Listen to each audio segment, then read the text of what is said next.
Good morning student. आज हम स्पर्श पुस्तक के पद्य भाग के पाठ 2 मीरा के पद को पढ़ने जा रहे हैं। मीरा के पद को पढ़ने से पहले हम उनके बारे में संक्षिप्त जानकारी लेंगे कि मीराबाई एक कृष्ण भक्ति शाखा की प्रमुख कवयित्री थी। इनकी जन्म तिथि 1503 मानी जाती है। मीराबाई के जन्म स्थान के बारे में कई मतभेद हैं। कई लोग जोधपुर में स्थित चौकड़ी कुड़की गांव को भी मीराबाई का जन्म स्थान मानते हैं। ये बचपन से ही कृष्ण भक्ति में रुचि लेने लगी थी। इनका विवाह उदयपुर के महाराणा कुंवर भोजराज के साथ हुआ। विवाह के कुछ समय बाद ही इनके पति का देहांत हो गया। इन्हें पति के साथ सती करने का प्रयास किया गया, लेकिन मीरा इसके लिए तैयार नहीं हुई।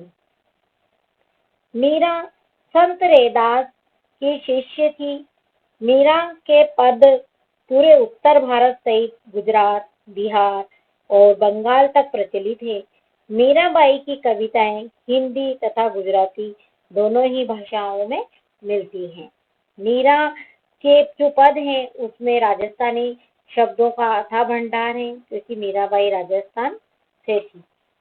अब मीराबाई के जो जीवन परिचय है उसमें संक्षिप्त बिंदु मैंने यहाँ कुछ बनाए हैं। यहाँ जन्म स्थान 1504 दिया है, कोई 1503 बताता है कि 1504 कुर्की नामक गांव में हुआ था। मृत्यु 1557 ईस्वी में हुई। इनके पति का नाम भोजराज था। गुरु इनके संत रविदास थे। मीराबाई की प्रमुख रचनाएं हैं, उनमें मीराबाई की पदावली, राग सोरठ के पद, राग गोविंद, गीत गोविंद, टीका, नरसी का मायरा आदि हैं। आइए हम मीरा का पहला पद पढ़ते हैं। मैं आपको मीरा के पद की दो पंक्तियां बताऊंगी, फिर शब्दार्थ बताऊंगी और उसके बाद में आपको अर्थ बताऊंगी। हरि आप हरो जनरी धीर, द्रौपदी री लाज राखी आप बढ़ायो खीर। फिर से पढ़ती हूँ। हरि आप हरो जनरी धीर, द्रौपदी री लाज राखी आप बढ़ायो खीर। शब्दार्थ देख सकते हैं। हरो, हरो यानी दूर करना, हरो यानी दूर करना, जन यानी मनुष्य, धीर यानी मनुष्य को जितने भी कष्ट हैं उन सबको आप हर लीजिए। तो पहली लाइन का अर्थ है हरि आप हरो धीर। हे श्री कृष्ण, आप सभी लोग जो संसार में हैं, जो भी आपके भक्त हैं, उन सबकी पीड़ा को, उन सबके कष्टों को आप समाप्त कर देते हैं या आप उनको ले लेते हो। द्रौपदी री लाज राखी आप बढ़ायो खीर। लाज यानी इज्जत, राखी रखना, बढ़ायो बढ़ाना, चीर यानी कपड़ा के, वैसे तो चीर यानी कपड़ा होता है पर यहाँ हम साड़ी लेंगे। तो अर्थ निकलता है इसका कि आपने भरी सभा में द्रौपदी की लाज रखी, उसकी इज्जत की रक्षा की, उसकी मर्यादा को आपने हमेशा के लिए बनाए रखा और उनकी साड़ी जो थी वो आपने बढ़ा दी। यानी साड़ी जो थी वो बढ़ती ही गई, खत्म नहीं हुई। और इस प्रकार श्री कृष्ण ने उनकी भक्त द्रौपदी की रक्षा की। भगत कारण रूप नर हरि धरियो आप सरी, बूढ़ तो गजराज राख्यो काटी कुंजर तीर। अर्थ देखते हैं। भगत यानी भक्त, कारण यानी भक्त के कारण, रूप धरना, नरहरि यानी आधा मनुष्य और आधा सिंह का रूप, जो उन्होंने नरहरि अवतार जो लिया था उसकी बात कही गई है।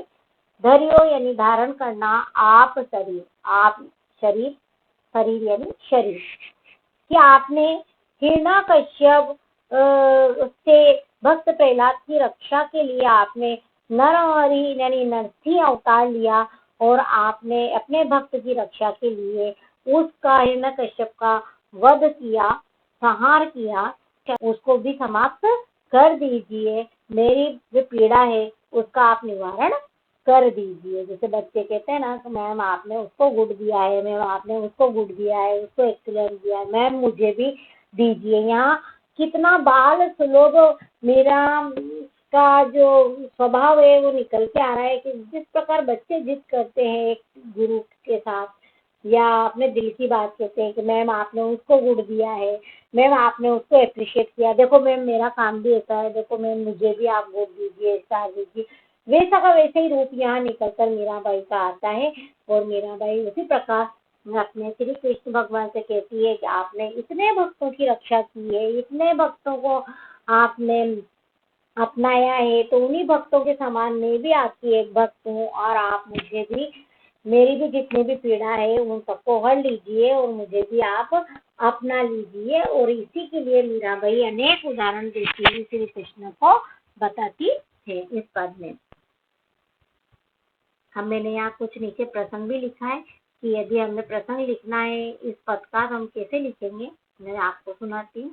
प्रस्तुत पाठ हमारी हिंदी पाठ है पुस्तक इस पद से लिया गया है। प्रस्तुत पद में मीराबाई ने श्री कृष्ण के भक्त प्रेम को दर्शाया है और स्वयं की रक्षा की गुहार लगाई है। ठीक है, इसके बाद मीरा के पद का भावार्थ, यदि हमको इस पूरे पद का अगर भावार्थ लिखना है, इन चारों लाइनों का जो अगर हमको अर्थ लिखने के लिए कहा जाए, हम किस प्रकार लिखेंगे मैं बताती हूँ आपको। मीरा कह रही है कि हे प्रभु, आपने अपने भक्तों की पीड़ा हरने जरूर आते हैं। इन पंक्तियों में मीराबाई ने हरि के विभिन्न रूपों का वर्णन किया है। प्रथम पंक्ति में मीरा ने हरि के कृष्ण रूप का वर्णन किया है, जब उन्होंने द्रौपदी को वस्त्र देकर बड़ी सभा में ठीक उसी प्रकार उनकी लाज बचाई।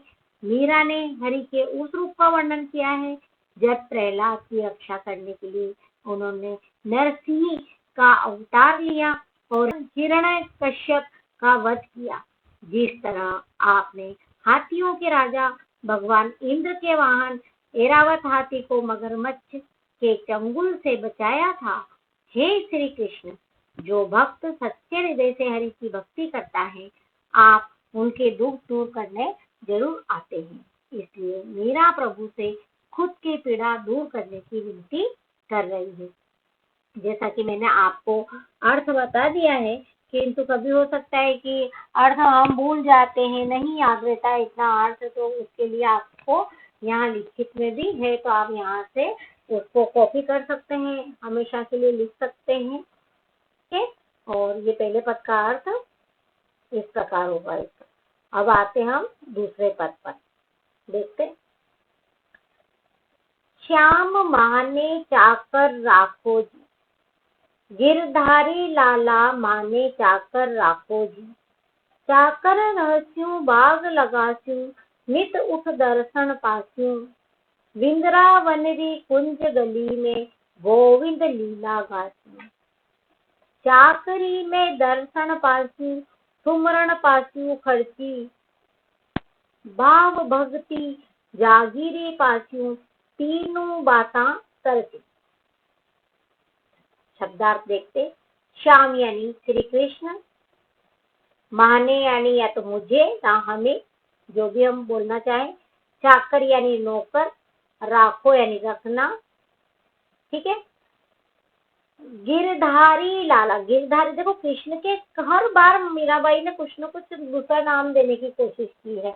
कभी वो गोविंद कहती है, कभी श्याम कहती है, कभी कृष्णा कहती है ना, तो हमको कंफ्यूज नहीं होना है। गिरधारी लाला, श्याम, ये सभी संबोधन जो है वो सभी कृष्ण को किए गए हैं।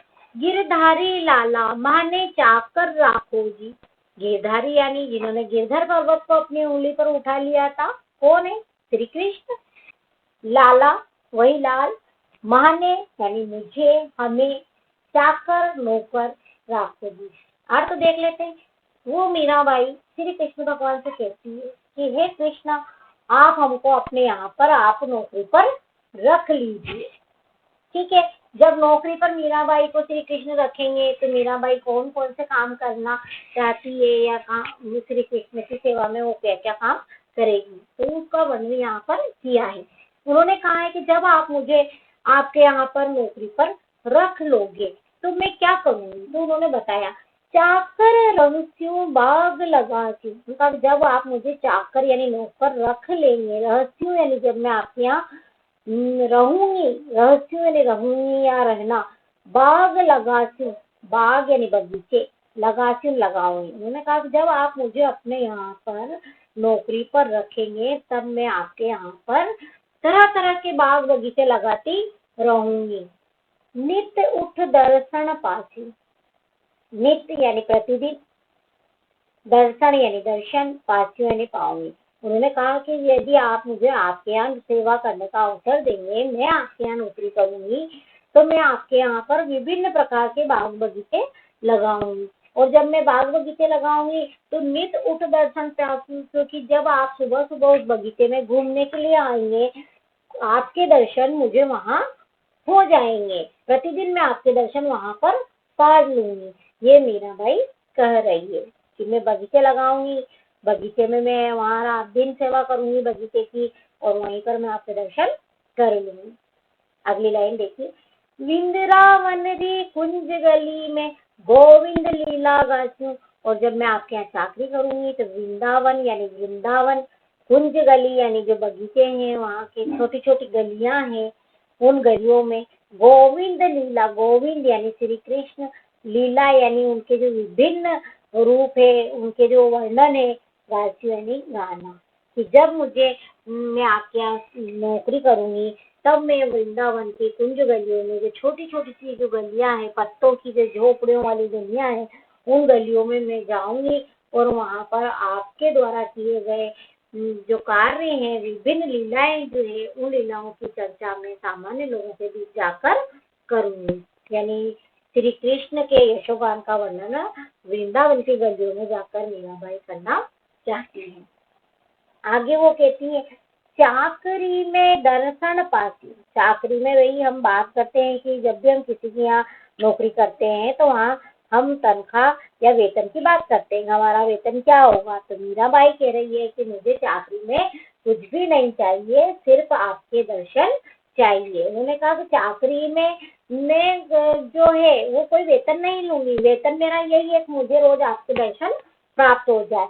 सुमिरन पासियों खर्ची, और जैसे जैसे मैं आपका नाम लूंगी तो जो दर्शन रूपी जो धन मुझे मिलेगा वो आपके सुमिरन से वो खर्च हो जाएगा। ठीक है, ये लाइन थोड़ी सी अच्छे से समझना। चाकरी में दर्शन पासियों, चाकरी यानी जब मीराबाई श्री कृष्ण के यहाँ पर नौकरी करेगी तो नौकरी में उनको कुछ न कुछ वेतन चाहिए, तो वेतन के रूप में वो श्री कृष्ण से सिर्फ उनके दर्शन मांगती है कि मुझे तो सिर्फ आपके दर्शन चाहिए, मुझे जो वेतन है उस वेतन में सिर्फ क्या चाहिए, सिर्फ कृष्ण के दर्शन चाहिए। सुमिरन पार्थिव खर्ची, और जैसे ही मैं आपका सुमिरन करूंगी, आपका वर्णन करूंगी, गुणगान करूंगी, तो जैसे जैसे मैं आपका नाम लूंगी तो वह मेरी खर्ची हो जाएगी, यानी वो जो दर्शन रूपी जो धन है वो खर्च हो जाएगा।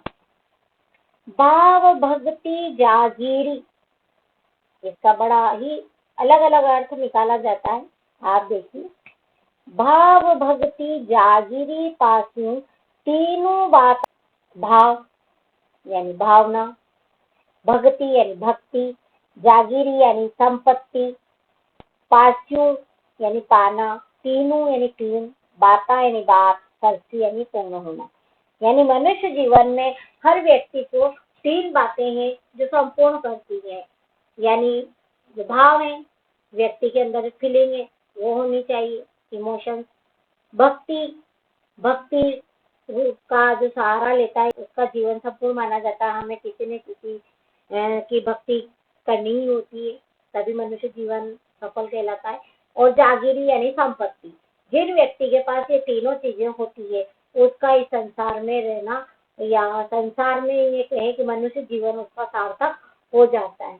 तो मीराबाई कह रही है कि जब मैं आपके यहाँ नौकरी करूंगी, जब मैं आपके यहाँ काम करूंगी तो आपके यहाँ काम कर कर मेरी ये जो तीनों बातें हैं, भाव, भक्ति और जागीरी, मुझे आपके दर्शन करके भाव भी मिल जाएंगे, भावनाएं भी जुड़ जाएगी। मेरी जो भावनाएं हैं श्री कृष्ण के प्रति, वह सारी जो भावनाएं भाव है, वो भाव यानी जो प्रेम है श्री कृष्ण के प्रति मेरा, वह मुझे मिल जाएगा।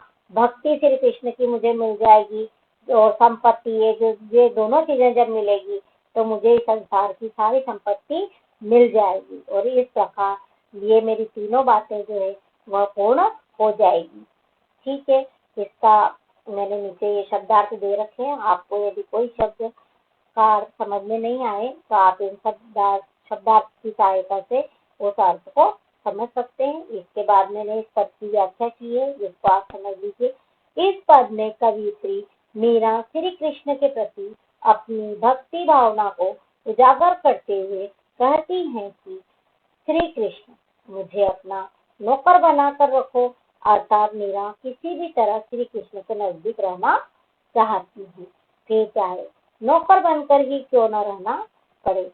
मीरा कहती है कि नौकर बनकर मैं बगीचा लगाऊंगी ताकि सुबह उठकर रोज आपके दर्शन पा सकूं।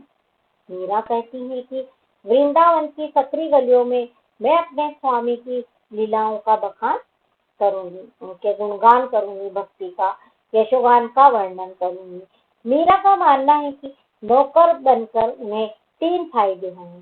पहला, उन्हें हमेशा श्री कृष्ण के दर्शन प्राप्त होंगे। दूसरा, उन्हें अपने प्रिय की याद नहीं सताएगी। और तीसरा, उनका भाव भक्ति का साम्राज्य बढ़ता ही जाएगा। ठीक है, तीसरा पद देखते हैं।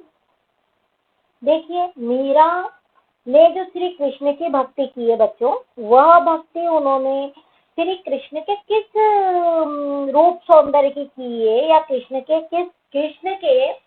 कई रूप हैं, कई वर्णन है। कृष्ण के कई रूपों का वर्णन हमारे किया जाता है, शास्त्रों में भी किया गया है, इतिहास में भी देखते हैं हम। कृष्ण कई रूपों में हमारे सामने आते हैं। कई बार ग्वाला के रूप में वो हमारे सामने आते हैं, कई वो सखाओं से घिरे हुए हमें दिखाई देते हैं, है ना। और कृष्ण कहीं कुरुक्षेत्र में हमें दिखाई देते हैं, महाभारत के इसमें कहीं गीता का उपदेश देते हुए हमें श्री कृष्ण दिखाई देते हैं, कहीं हमें विराट रूप के रूप में श्री कृष्ण दिखाई देते हैं। तो कृष्ण को मीरा ने किस रूप में अपनाया है, यह बात इस पद से हमें पता चलती है कि मीराबाई ने श्री कृष्ण के उस रूप को अपनाया है जो बड़ा ही सलोना है, सुंदर है, पीताम्बरधारी है, गले में जिसकी वैजयंती फूलों की माला है, उस कृष्ण को मीरा ने अपनाया है। ठीक है, कृष्ण के इस पद को पढ़ने से हमें यह स्पष्ट होता है कि मीरा ने श्री कृष्ण के किस रूप को अपनाया था। ठीक है, तो हम देखते हैं मीरा किस रूप को चाहती है श्री कृष्ण के। मोर मुगट पीताम्बर सोए, मोर यानी मोर के, मुगट यानी मुकुट, मोर का जो मुकुट है वह होना चाहिए सिर पर। पीताम्बरधारी यानी पीले वस्त्रों को पहनने वाले, सोहे यानी शोभायमान होना, गल यानी गले में, वैजयंती यानी कि 5 रंगों के रंग वाले फूल, जिसे हम कह सकते हैं 5 रंगों के फूल, वैजयंती माला जिसका नाम है, जो उसको विष्णु भगवान जिस माला को पहनते हैं फूलों की, उसको वैजयंती माला कहा गया है। तो फिर से मीनिंग देख लेते हैं। मोर मुकुट यानी मोर के पंखों से बना हुआ मुकुट, पीताम्बर यानी पीला वस्त्र, सोए शोभायमान देना, गल यानी गले में, वैजयंती माला यानी हम 2 तरह से इसके अर्थ निकलते हैं, या तो जिसमें 5 रंग के फूल हो, ऐसी जो विष्णु भगवान पहनते हैं उस माला को, 2 अर्थ है, जो भी आपको उचित लगे। वृंदावन में धेनु चरावे मोहन मुरली वाला, मीराबाई कहती है कि मुझे तो वही कृष्ण चाहिए जिसके सिर पर मोर का मुकुट है, पीताम्बर धारी है, गले में वैजयंती माला धारण कर रखी है, और वृंदावन यानी वृंदावन में धेनु चरावे, धेनु यानी गाय चराने वाला, मोहन मुरली वाला। देखो यहाँ फिर उन्होंने कृष्ण के दूसरा नाम संबोधित किया है, श्री कृष्ण को दूसरे नाम से संबोधित किया है। कि मोहन नाम आया है, यानी श्री कृष्ण, कि वही श्री कृष्ण है जो वृंदावन में धेनु गायों को चराता है, और मोहन मुरली वाला मोहन यानी बहुत सुंदर है, और वो मुरली को बजाता है। आगे उन्होंने कहा है श्री कृष्ण, ऊंचा ऊंचा महल बनाओ, बीच बीच राखूं बारी।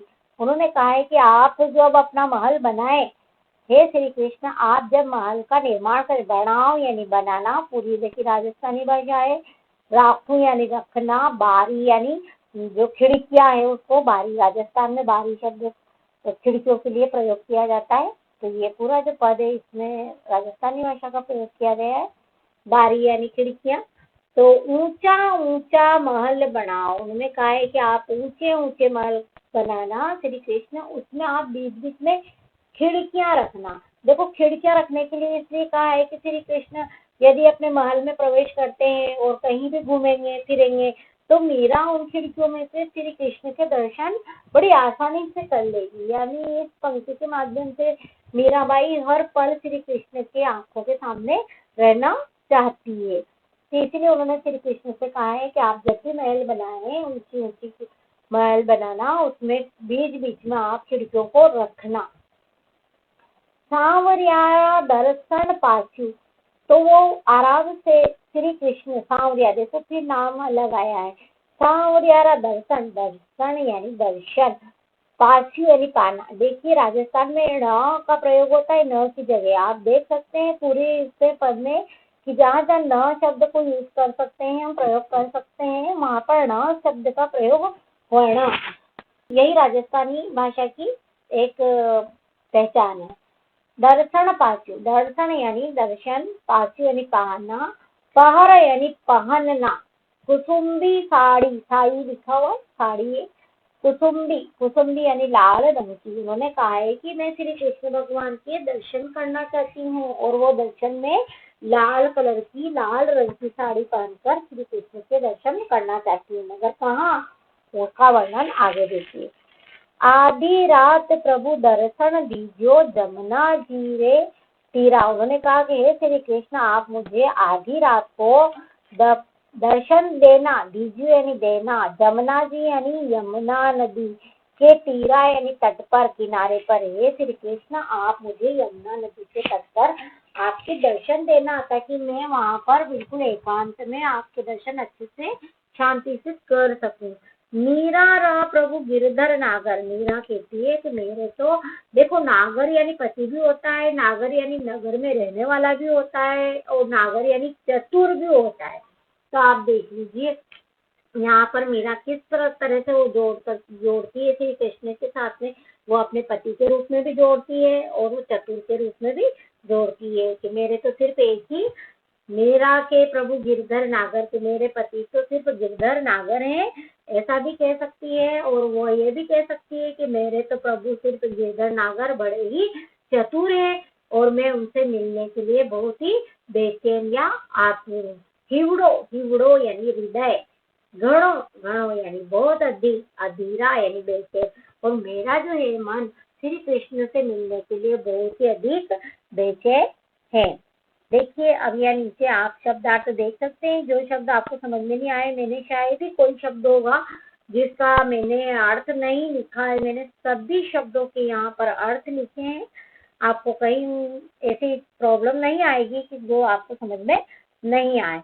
आगे मैंने इसको अर्थ भी लिखकर आपको दिया है, आप देख सकते हैं। यहाँ पर मैं पढ़ के बताती हूँ। मीरा श्री कृष्ण के रूप का बखान करते हुए कहती हैं कि उन्होंने पीले वस्त्र धारण किए हुए हैं, जिनके सिर पर मोर के पंखों का मुकुट विराजमान है, और गले में वेगंती फूलों की माला को धारण किए हुए हैं। वृंदावन में गाय चराते हुए जब वह मोहन मुरली बजाते हैं, तब सबका मन मोह लेते हैं। मीराबाई कहती है, श्री कृष्ण, आप अपना महल बनाओ तो उसमें बीच बीच में खिड़कियां रखना, जिससे मैं आपके दर्शन आसानी से कर पाऊं। मीराबाई लाल साड़ी पहनकर अपने प्रिय के दर्शन करना चाहती हैं। मीरा कहती हैं, हे मेरे प्रभु गिरधर स्वामी, मेरा मन आपके दर्शन के लिए बेचैन है। आप मुझे आधी रात को यमुना नदी के किनारे दर्शन दें। ये आपका पूरा पाठ जो है 3 पद में है और मैंने आपको तीनों ही पद की व्याख्या और शब्दार्थ समझाए हैं। आई होप आपको ये पाठ अच्छे से समझ में आया होगा। यदि आपको कहीं कोई समस्या आती है, नहीं समझ में आता है, तो आप मुझे कॉल भी कर सकते हैं और आप मुझे कमेंट बॉक्स में लिखकर भी बता सकते हैं कि मैम मेरे को ये चीज़ समझ में नहीं आई है। ठीक है, ओके, बाय।